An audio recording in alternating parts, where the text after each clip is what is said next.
નમસ્કાર મિત્રો, હું જુવાન છે દરબાર.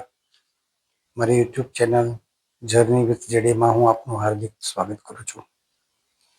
આજનો જો વિષય છે એ છે ધર્મ એટલે શું. ધર્મનો અર્થ અહીંયા હિન્દુ, મુસ્લિમ, શીખ, ઈસાઈ, પારસી એવો નથી. ધર્મનો અર્થ માનવતા સાથે માનવતાનો પ્રેમ, માનવતા સાથે પ્રકૃતિ સાથેનો પ્રેમ, માનવતા સાથે પ્રાણીઓ સાથેનો પ્રેમ. માનવ જે છે એ પોતાના કર્મને ધર્મ સમજે એનું નામ ધર્મ છે. ધર્મને સમજવા માટે આપણે સૌપ્રથમ આપણા કર્મને સમજવું જોઈએ છે. આપણે શું કર્મ કરી જોઈએ તો પરમાત્માની નજીક પહોંચી શકીએ, એવા શું કાર્ય કરી શકીએ કે પરમાત્માની નજીક આપણે જઈ શકીએ. તો એક જ પરમાત્માનું કરે છે કે આપણે હર કોઈ વ્યક્તિ સાથે પ્રેમથી વર્તન કરીએ. ધર્મનો અર્થ એવો નથી કે મોટી મોટી દાન દક્ષિણાઓ આપીને આપણા અહમને સંતોષવું.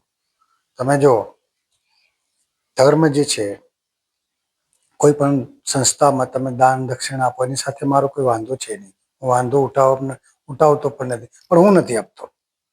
કોઈ પણ સંસ્થાને જ્યારે તમે દાન દક્ષિણા એ પેટે ડોનેશન જે પણ ભાષા યુઝ કરતા હોય એ તમે આપતા હોય છે. તમારા પૈસાથી ધાર્મિક સંસ્થાઓ હોસ્પિટલો કરે છે, સ્કૂલો કરે છે, અને હવે તો હોટલો પણ કરે છે.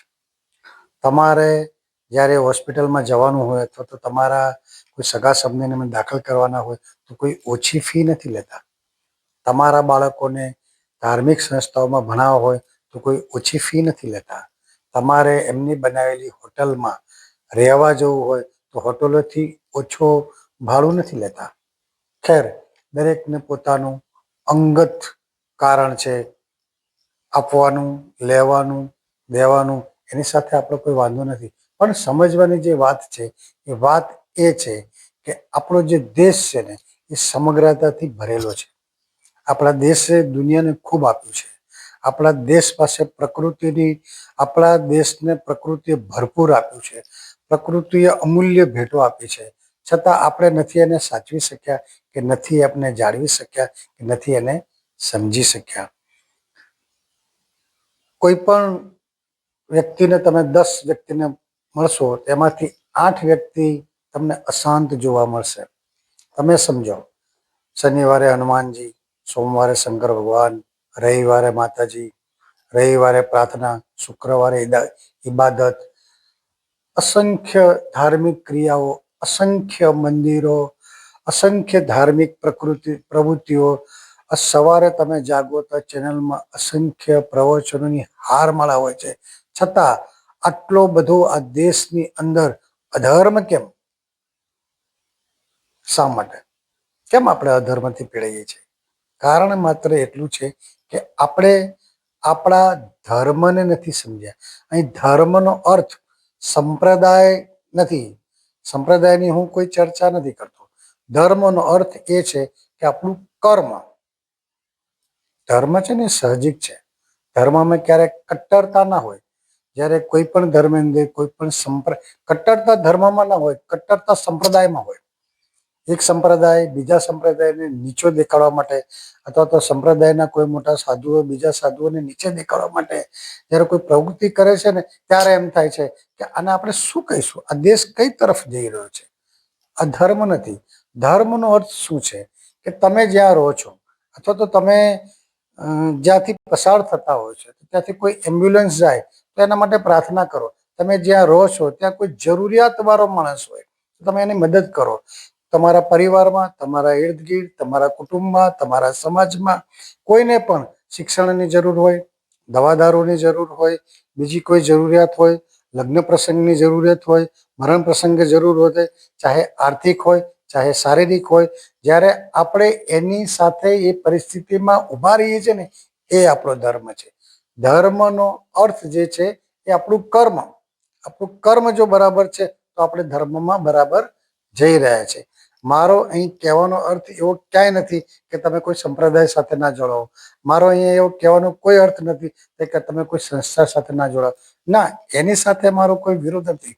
વિરોધ કોઈ જગ્યાએ નથી. હું માત્ર સમજવાની અને સમજાવવાની કોશિશ કરી રહ્યો છું કે ધર્મ જે છે એ તમારું કર્મ છે, અને જો તમારું કર્મ મજબૂત છે તો તમે પરમાત્માની સાથે જોડાતા તમને કોઈ રોકી શકશે નહીં.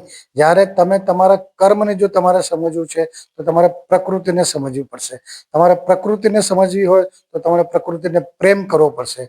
તમારે પ્રકૃતિને પ્રેમ કરો તો તમે દરેક માણસને જેવી જરૂરિયાત હોય એને પ્રેમથી એની સાથે તમારે વર્તન કરવું પડશે.